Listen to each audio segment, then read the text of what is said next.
Hello and welcome to my class. I'm of course delighted to have you join me here in class. Now, in our previous class, I taught on the topic God, the controller of the universe. In today's class, I will be discussing the topic the covenant. And of course, in this class, I will be focusing on the covenant of God with Abraham. Now, let's look at some of the objectives to this lesson. Very important. Now, number one, at the end of this lesson, you are expected to be able to explain the nature of a covenant. Now, do not forget, we are going to be focusing on the covenant that God has with Abraham. 2, you should be able to describe God's covenant with Abraham. And of course, 3, you should be able to discuss the covenant or the importance of Abraham's positive response. Now, discuss the importance of Abraham's positive response. And lastly, of course, still on the objectives to this wonderful lesson, recognize that God continues to call people today and the need for positive response. That is, of course, to God's call.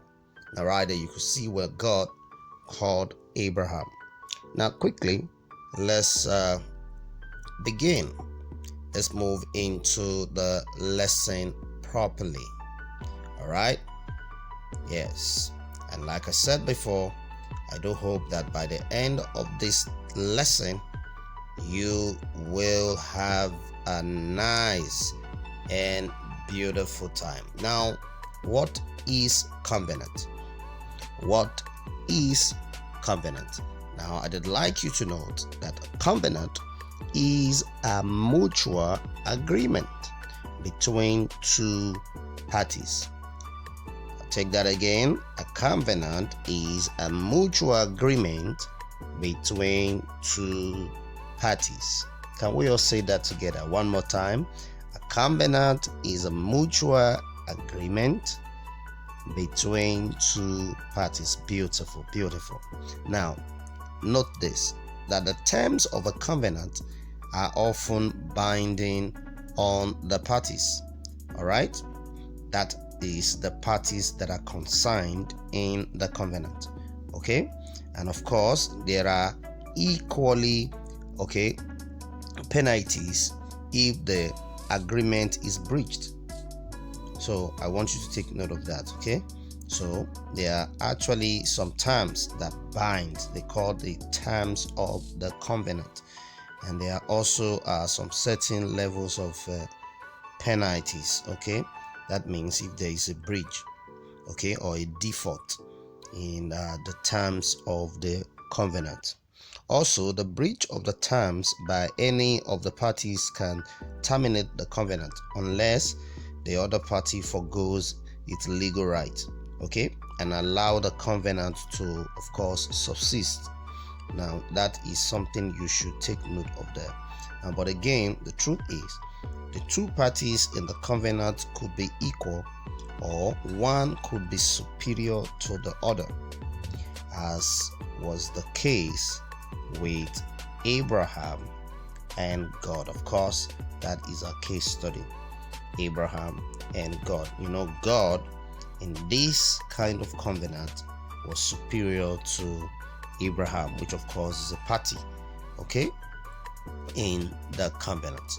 So now let's proceed further. Now we'll look at the scriptures quickly in Genesis chapter 12, focusing on 5 to 7. If you're there, pick up your Bible. Let's look at it together. Genesis chapter 12 from verse 5 down to 7. It says, Then Abram took Sarah, his wife, and Lot, his brother's son, and all their possessions that they had gathered, and the people whom they had acquired in Haran. Now you must remember that Abraham lived in Haran when God called him. Okay, so whom they had acquired in Haran, and they departed to go to the land of Canaan. So they came to the land of Canaan. 6. Abraham passed through the land to the place of Shechem, all right, as far as the terebinth tree of Moreh, and the Canaanites were then in the land. 7. Then the Lord appeared to Abram and said, to your descendants I will give this land. And there he built an altar to the Lord whom had appeared to him. Now this is Genesis chapter 12 from verse 5 down, of course, to 7. Now you saw exactly God's covenant with Abraham. Now let's look at it again analytically now. Now Genesis chapter 12 from verse 1 to 9, Genesis 17 1 to 12, Genesis 21 from verse 1 to 8, Genesis 25 19 to 26 respectively. Now I said that Abraham lived in Haran when God actually called him. All right, God told Abraham to leave his country and his kindred and his father's house to the land he, of course, would show him. Now this call was with a promise. You must understand that God promised Abraham that he was going to bless him and he would make him a great nation. He would bless those who bless him, and those who curse him he would curse. Now it's important you take note of all of these. Okay, I said that the call of God was with a promise. And of course, and it says God promised Abraham that he was going to bless him and he would make him a great nation. All right, good. Now let's forge ahead. Abraham was about 75 years old at the time of his call. Now, how old was Abraham? Abraham was about 75 years of age. 75 years of age at the time of his call. And again, his name then was Abram. His name then was what? Abram. Now, Abraham responded promptly to the call, that is the call of God. He left Haran to the new place with his wife Sarai and his nephew Lot. Okay, when Abraham got to Shechem, please take note of that. Shechem is the land then was occupied by the Canaanite. Okay, as a then Shechem was occupied by the people called the Canaanite. Now the Lord appeared to him again and said, to your descendant I will give this land. Abraham built an altar there, okay, for the Lord. Okay, now let's look at God's plan is of course superior. But just before I quickly talk about this, it's important that you note this. All right, that at that time, okay, Abraham was just 99 years old. Okay, now Abraham built an altar there and worshiped the Lord that appeared to him. Talking about when God appeared to Abraham, Abraham was just about 99 years old. All right, God appeared to him again and told him to walk with him and be blameless. Okay, God revealed to him his intentions, okay, to establish a covenant with him and his descendants and to be their God forever. Now, it was at this time that God changed his name from Abram to Abraham. So please take note of that. Okay, with a promise that he would make him father of multitudes, that's many nations, of course, and that kings shall come from him out of his loins. All right, and God told Abraham, of course, he said, this is my covenant which you shall keep between me and you and your descendant after you. All right, now let's quickly look at this. Genesis 17 from verse 1 to 22. I said that Abraham is now 99 years old. 24 years have passed since God first promised of the covenant. Now remember, I said his call came when he was just about 75 years old, and now again God appeared to him again, talking to him. This time he was now 99 years old. That's about 24 years difference. Okay, passed since God first promised of covenant.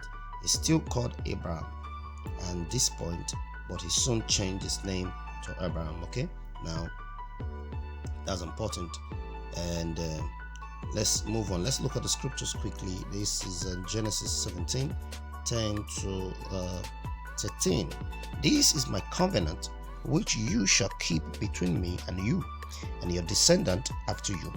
All right, every male among you shall be circumcised in the flesh of your foreskin, and it shall be a sign of covenant between me and you. And he that is 8 days old among you shall be circumcised, every male throughout your generations, whether born in your house or brought with your money from any foreigner who is not of your offspring. Both he that is born in your house and he that is bought with your money shall be circumcised. So shall my covenant be in your flesh, an everlasting covenant. Now this is Genesis 17 from verse 10 down to 13, of course. Now you saw the striking of the covenant through the circumcision. Okay, and God equally changed Sarah's name from Sarah to Sarah and promised to bless her and give her a child. Okay, by this time Sarah was about 90 years old. Now the promise seemed funny to Sarah due to her age. Okay, you know, of course, the story, she laughed and all of that, but then because she was faithful enough to God, God fulfilled the promise. She conceived, and of course she gave birth to a child, and his name was, of course, Isaac. And this happened at a very old age. Okay, when Isaac was about 40 years old, he took a wife, and of course his name was Rebecca, the daughter of Laban. And Rebecca conceived and gave birth to Esau and Jacob. And it was important to note here that Abraham's positive response to God's call and his faithfulness to God made God fulfill actually his own side of the covenant by giving him a son, okay, Isaac, and making his other descendant fruitful according to the promise. All right, now very important that you note that. Now quickly we're going to move on now and look at the covenant. Let's just quickly run through the covenant again for emphasis sake, so you take note of it again. Now the covenant, according to Genesis chapter 12 from verse 1, 3, and of course 7. 1, I will make you a great nation. Now Genesis chapter 12 verse 2, you find that there, so take note of it. The first is that I will make you a great nation. And number 2, I will make your name great. Another point to establish there. Then number 3, I will bless those who bless you. Number 4, I will curse those who curse you. Number 5, it says through you, all right, I will bless, okay, and bless all the families of the earth. Now number 5, I will give this land to your descendants. Okay, your descendant shall be as the stars. That's another sense. And to your descendant I will give this land. All right. Then again, you saw in Genesis chapter 1, verse 11, repeat the promises. That's the circumcision, actually. All right. Now, just for you to note that for sake of emphasis. So now, quickly, let's look at a summary to this wonderful lesson. Now, important points about the call of Abraham and his covenant with God. Now, number one important point that I'd like you to note here is that like Abraham, God still calls people to his services. Okay, other ways by which God calls people to his services nowadays are: one, through dream. God can actually call people through dream. Number two, God can call people through visions. Okay, and then again, God can call people through prophecy, and of course many more. Now let's look at number two, the main features of the covenant. The main features of this covenant is that God appeared to Abraham and told him to obey him and be blameless. Now he would multiply him exceedingly, make him father of multitude of nations, and establish his covenant with him and his descendant. Of course, God also promised that Abraham would possess the whole land of Canaan. The covenant involved the circumcision of all Abraham's male children and Abraham himself. Now it would be the great sign of the covenant for him and his descendant after him. Now the circumcision was to extend to Abraham's slave and resident alike. Okay, any uncircumcised male should be cut off for breaking the covenant. Now Sarah's name was changed to Sarah and Abraham to Abraham. Now Sarah was to be blessed with a son. She would be the mother of many nations, and kings would come from her. Now the promised child was to be named Isaac, now through whose descendant God would establish his covenant. As for Ishmael, God would bless him and multiply him, as he would be father of 12 princes. Now that is important. And number three, God proved to Abraham that he would honor the covenant. Now, one of the conditions stipulated in the covenant was God's promise that Sarah would bear Abraham's son in his old age, now to be called Isaac. Although Abraham expressed a doubt owing to his old age and the age of his barren wife, God assured him of his faithfulness. Then Abraham suggested that Ishmael might be the vehicle for God's fulfillment of the covenant. No, God said, Sarah would bear a son with whom the covenant would be established with his descendant forever. As for Ishmael, God would bless him with children, but Sarah's son, Isaac, will surely be born at that season. The following year, soon after this, she conceived and bore a son. Abraham called his name Isaac and circumcised him on the 8th day. Abraham was about 100 years old then. See, he was 100 when these came to fruition and fulfillment.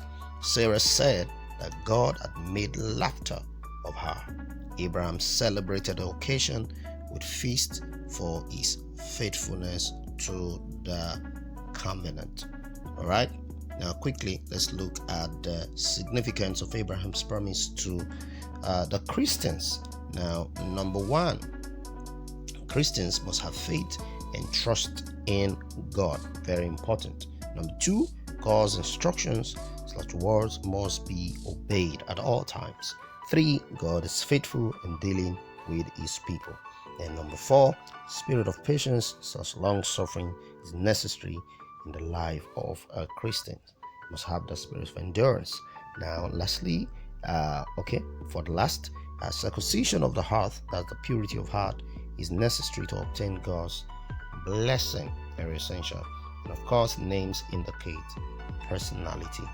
Very, very important you know that. Now, there's also a need to acknowledge God's blessing. Now, I hope you've learned one or two from this lesson, and I do hope you enjoyed. All right, watch the next video, and just for more emphasis, I'll see you in the next class. As the years went by, Abraham and Sarah lived an ordinary pastoral life. But there remained a tremendous void in their lives. They were never able to have children.